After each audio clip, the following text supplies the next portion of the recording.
मेरा नाम है डॉक्टर ईश्वर गिलाडा। मैं संक्रामक रोग तज्ञ हूँ। ओमैग यानी ऑर्गेनाइज्ड मेडिसिन एकेडमिक गिल्ड और पीपल्स हेल्थ ऑर्गेनाइजेशन इन संस्थाओं का सेक्रेटरी हूँ। आज हम कोरोना के विषय में या कोविड-19 के विषय में जो मानसिक तनाव आ रहा है लोगों पर, उस पर चर्चा करेंगे। और इस मानसिक तनाव के कई कारण हैं।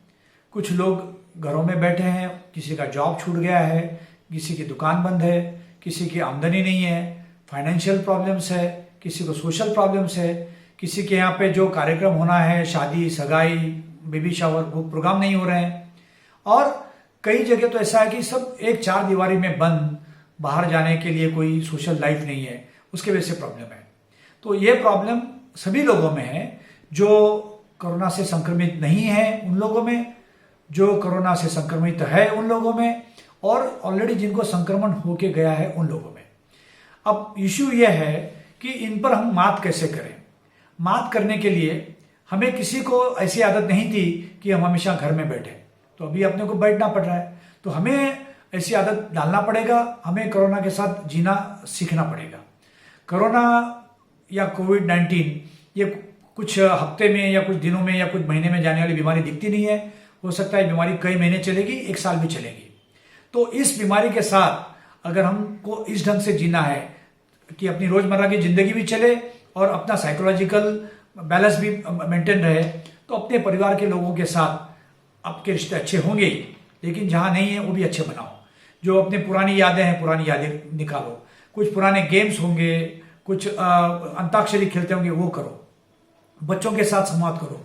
कई बार ऐसा हुआ है कि आप इतने अपने व्यस्तता में व्यस्त थे अपने रोजमर्रा की जिंदगी में कि बच्चों के साथ, माँ बाप के साथ, परिवार के साथ वक्त नहीं बिता सकते थे। आज आपको मौका मिला है, तो हर कठिनाई में से जो रास्ता निकालता है वही आदमी अच्छे से जी सकता है। तो हमें हर एक कोई चीज के लिए दवाई लेना चाहिए, जरूरी नहीं है। अब ये कोरोना या कोविड जब आया है, तब से ये जो SMS और व्हाट्सएप की मील इतनी जोर से चलती है, इतने प्रकार के दवाइयाँ लोगों को सूझती है, और वो बताते हैं कि जितने प्रकार के ट्रायल वैक्सीन भी नहीं है, जितने प्रकार के एक्चुअल में दवाइयाँ भी नहीं है। तो हजारों प्रकार के काढ़ा है, कोई दवाइयाँ है, जड़ी बूटी है, यूनानी है, सिद्धा है, होम्योपैथी है। कुछ लोग तो 10-10, 20-20 प्रकार की दवाइयाँ रोजाना सुबह, दोपहर में, शाम में लेते हैं। आपको ये पता होना चाहिए कि कोविड-19 होने के बाद हर व्यक्ति बीमार होता या हर व्यक्ति मरता नहीं है। 80% व्यक्ति बीमार होते ही नहीं है। 10-20% व्यक्ति जो बीमार होते हैं, उसमें से 5 या 7% व्यक्ति सीरियस होते हैं। तो अगर आप कुछ ले रहे हैं और आप अच्छे हैं, तो उस लेने की वजह से अच्छे नहीं है, आप अपने आप से ही अच्छे हैं। अब बात यह है कि जब मरीज को या अपने आप को कोई आदमी असंतुलित पाता है वैचारिक दृष्टि से, तो उसको डॉक्टर की मदद लगती है।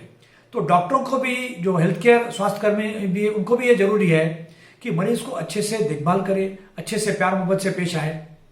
एक कहावत है, किस्मत की बदनसीबी है, सयाद क्या करेगा। किस्मत की बदनसीबी है, सयाद क्या करेगा। हकीम है बेदर्द, तो फिरियाद क्या करेगा। तो अगर मरीज पे कोई संकट आया है, वो सही संकट है या समझा हुआ संकट है, अगर वो डॉक्टर के पास जाता है और डॉक्टर उसको अच्छे से पेश नहीं आता है, तो वो कहाँ जाएगा। दूसरी बात यह है कि हमें अगर कुछ सिम्टम नहीं है, हमें कुछ बीमारी नहीं है, तो डॉक्टर के पास जाने की जरूरत नहीं है। तो आप डॉक्टर पर जाके गर्दी मत कीजिए, वहां से नई बीमारी लेके मत आइए। आप टेली कंसल्टेशन कर सकते हैं, आप फोन से राय मशवरा कर सकते हैं, लेकिन लोगों में ये टेली कंसल्टेशन की फीस देने की आदत नहीं है। लोगों को लगता है कि जब डॉक्टर पास जाते हैं तो डॉक्टर हमें कोई दवाई देगा, गोली देगा, हमारे से बातचीत करेगा, उसी के पैसे है। फोन पे बात करने के पैसे देने के लिए लोग तैयार नहीं है। आज आप टेली कंसल्टेशन करके अपने आप को बचाएंगे, अपने परिवार वालों को बचाएंगे। और दूसरा इशू यह है कि जिस घर में कभी कोरोना एक को या अनेक को आया है, बाकी लोग उनके साथ अच्छा व्यवहार नहीं रखते। ये भी गलत है। कभी आपकी भी बारी आ सकती है। अगर कोरोना को हराना है हमारा सपना, तो SMS को बनाओ अपना। और ये SMS के अंदर है सोशल डिस्टेंसिंग, मास्क और सैनिटाइजेशन।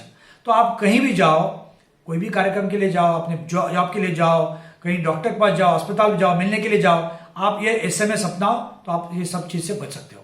धन्यवाद।